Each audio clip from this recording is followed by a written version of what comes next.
right, Take Me in the Lifeboat. This one is really chock full of great double stops and some very aggressive ideas. I love the way Bobby Hicks plays this solo here.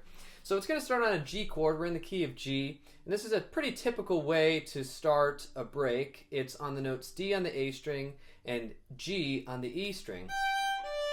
Now to really tune that, you can tune the D first by matching the open string below. So play it as a double stop, open D and D on the A string. If it's ringing a little like this, move it around until you can find that, right? Once that note's in tune, then you can tune the G to it. Make sure that's nice and in tune. Alright, so that's how he starts, really aggressively playing this note twice, these two notes twice. But the second time he adds this little slide into the D note. He's going from D flat to D, but he's planting the second finger on the E string still. So the way we get that is by keeping that G note on the E string still, but moving our third finger back. Alright, so that's how we're getting that sound in the beginning. Really aggressive way to start off. And then it keeps with that aggression with this, that's achieved by playing these fourths, and we're about to go to fifths by doing this little thing. So what's happening there? Well, it's this kind of common lick that you hear.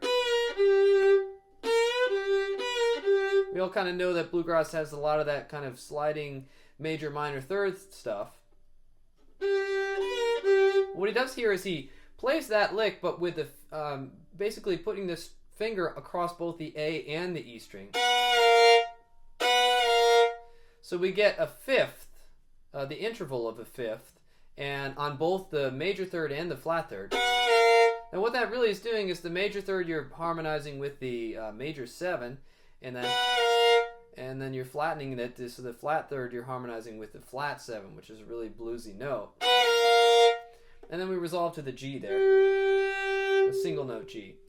So that idea is a gem in this solo, because you can take that and apply it in a lot of different settings. First of all, anytime you do any idea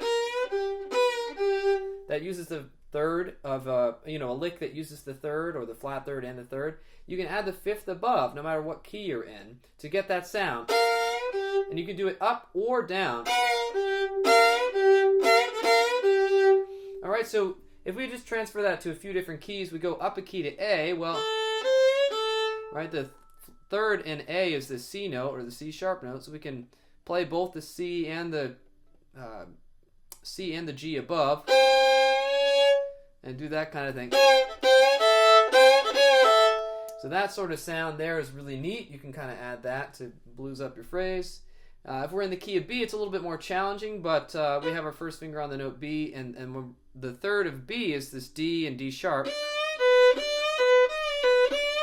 So if we kind of put our third finger on both strings, a little bit harder to play, but you get... If you're aggressive enough about it, you can kind of pull some great tone out of that. And some, of course, in other keys, if you take the original idea of using a first finger, that will give us the key of C. Right?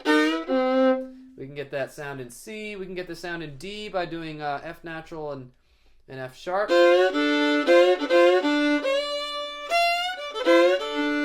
Alright, and then we could also get it on G down here as well. A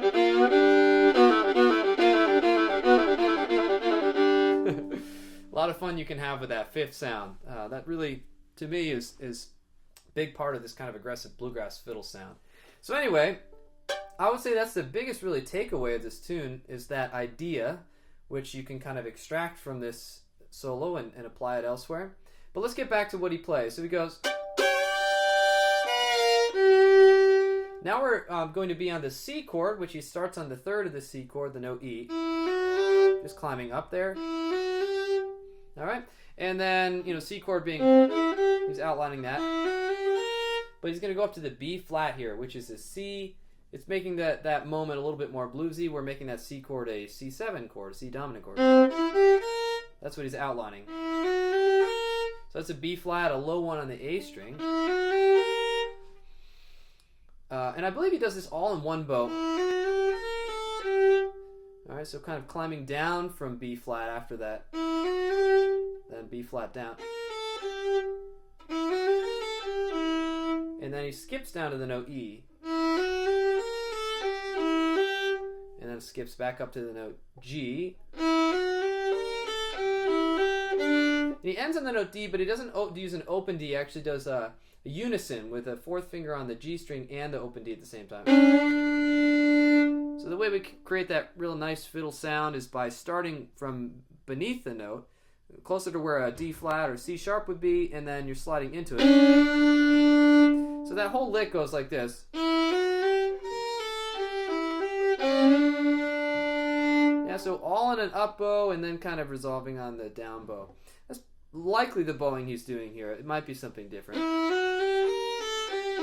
A little bit harder to do slow, requires some bow control, but Bobby Hicks is really a master of the bow as well, so being able to do that in one bow is something I'm sure he'd be able to do, even if it's not exactly the bowing he did. Alright, so far we have this.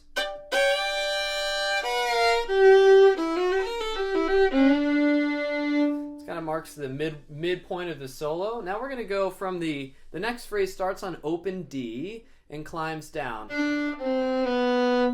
the B note. And then back to D. Now he's employing a bowing here. I'll show you kind of the rest of the phrase, and then we'll talk about that bowing a little bit more.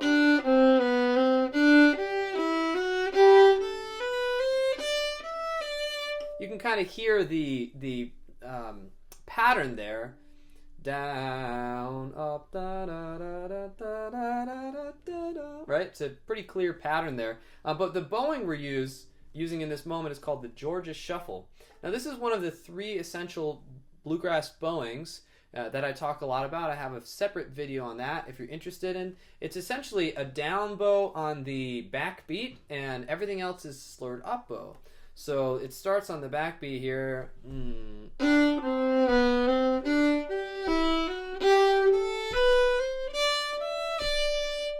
So that bowing there is worth extracting again from this one lick into your practice.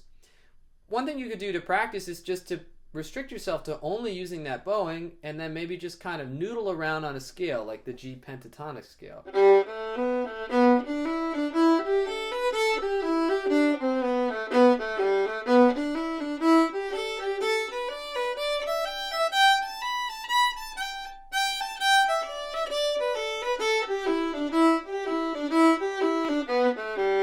So I'm restricting myself to only using that Georgia Shuffle, and by being in my practice kind of particular about practicing that bowing outside of a context, a specific context, it's going to come out in my improvisation a lot more.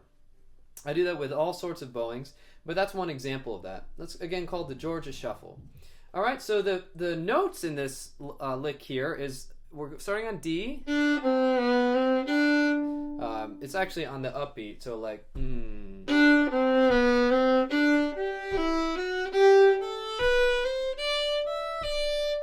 So you can see that bowing there. So the kind of second part is from the G note, climbing up to the G note. And then from A note. And then he just plays that E note with his fourth finger because we're kind of coming back to the D note.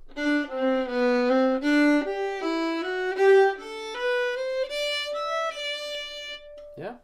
So, by the way, if this is a quick pace, feel free to kind of go back or slow down this video to figure out these licks a little bit more clearly. I would recommend that even listening to this and singing along would be a really good thing. Oftentimes, the way that I learn these breaks is by putting it on repeat at, say, 30-50% speed and just singing along with it first before I even touch my instrument. So you can do that with this video as well, and then kind of come to your instrument after you sort of learn the what it's supposed to sound like. So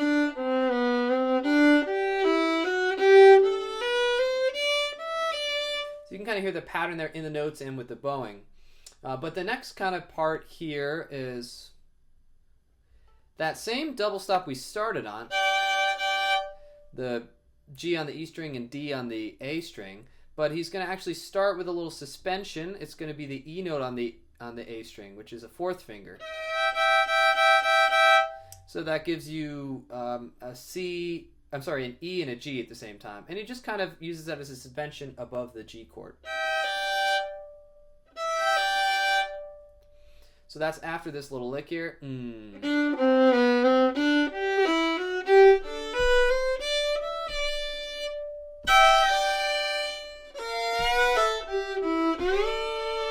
So let's talk about this moment here. After the suspension, he does that fifth thing again with the flat third into the major third. I guess the first time we were going down. This time it's going up. Let's see. Yeah, so it's just slide up and then open A down to the G note. And then he plays the E note before going to the D chord, the halfway point of the solo. And the way he plays this D chord, he goes into either third or second position. He's playing the D note on the A string and the A note on the D string. But he kind of slides into it like this. Went a little past it there, sorry.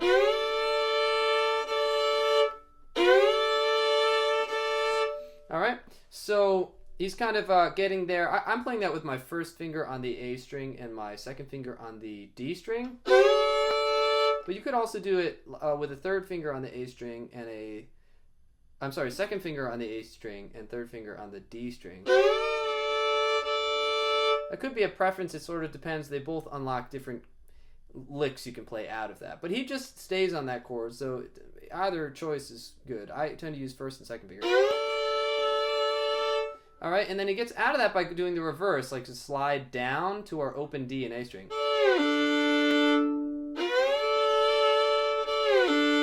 That's something you can practice.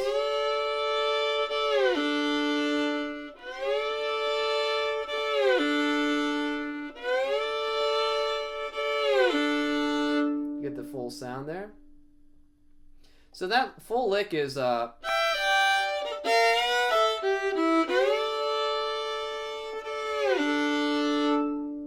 that one.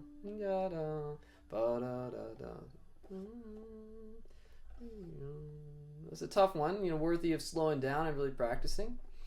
Anyway, we basically restart from the beginning now. This is the second half of the solo. Sort of, I believe it's exactly the same as the first part.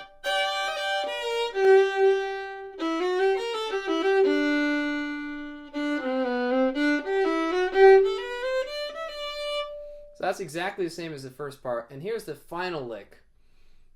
I break it into 2 or 3 chunks. So the first one starts on, it sounds like this. Alright, so the way he plays that, again, he's hinting at this fifth sound, but this time he's starting on the major third, the B note, with an F sharp above. And he's actually going to bring that fifth sound up to the C and the G note. And then also play it on open A and E. Again, really aggressive. And then we're going to go to the G note. So G, F sharp, D.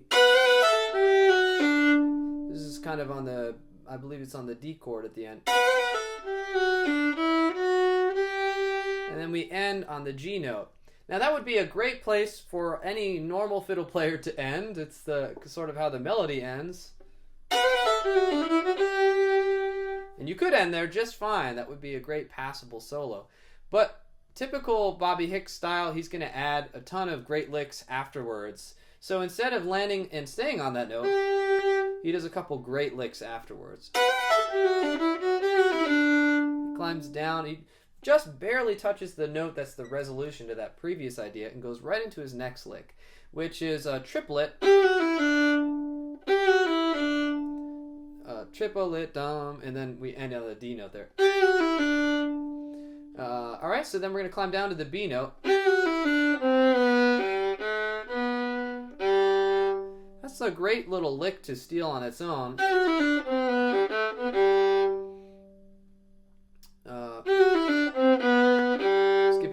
B to a G, and then climbing back up. So that's a lick in itself. It's, again, you can end the song there.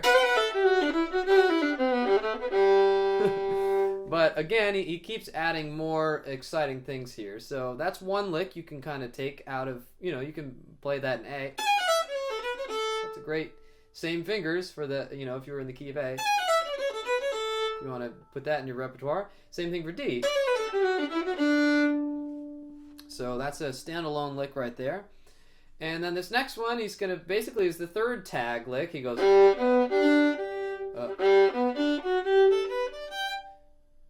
yeah, so he goes kind of does an arpeggio, a G major 7 arpeggio. F sharp there. And then the next arpeggio.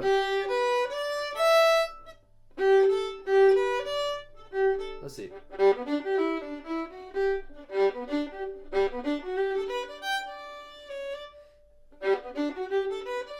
Yeah, okay, so the next one is just a G major arpeggio.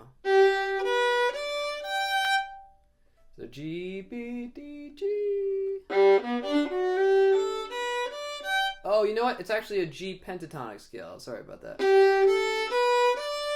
That's it. So it's pentatonic scale note for note. And again, pentatonic scale is first note, second note of a scale, third note of the scale, fifth note of the scale. That's the pentatonic scale. Oh, actually, sorry, and then the sixth. Okay, so we're going to end on the G note there. We're not going to complete the pentatonic scale, but it's coming from that scale. Okay, that's another lick on its own. Right, you can do that in any key. You can do it in C. Or, yeah, you can transpose it as well. But anyway, again, he does another lick here, and it sounds like this. Just kind of a bunch of stringy G notes, right? But he does an interesting thing here. He goes, he plays a C sharp, which is not in the key. Who knows if that's intentional or not? I think it's a pretty hip thing. It kind of hints at maybe the G blues, right? Kind of hinting at that sound. But he keeps everything else major, so it's just an interesting little thing here. That would be what's called a,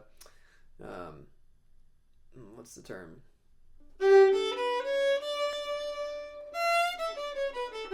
That sound he's kind of hinting at. It's a very bright sound. It's used in the tune Garfield's Blackberry Blossom, which is a great tune. And he uses this sound, Lydian or Lydian dominant. It's kind of the sound he's using there. Anyway, not to get too theoretical on you. Kind of goes down a G pentatonic or a mostly pentatonic or some major scale. Sort of arriving at the B note. And climbing up to an E note, which is from a G6. That sound. And then arrives finally at home there. So anyway, lots of different ideas. Feel free to slow down this video and watch my fingers and listen again and over again. If there's anything I'd encourage you to do is maybe sing along with some of this and sing along with the original solo a bunch of times at a slow speed. And that could be a practice session in itself, just listening. So good luck with this one. Thanks for watching.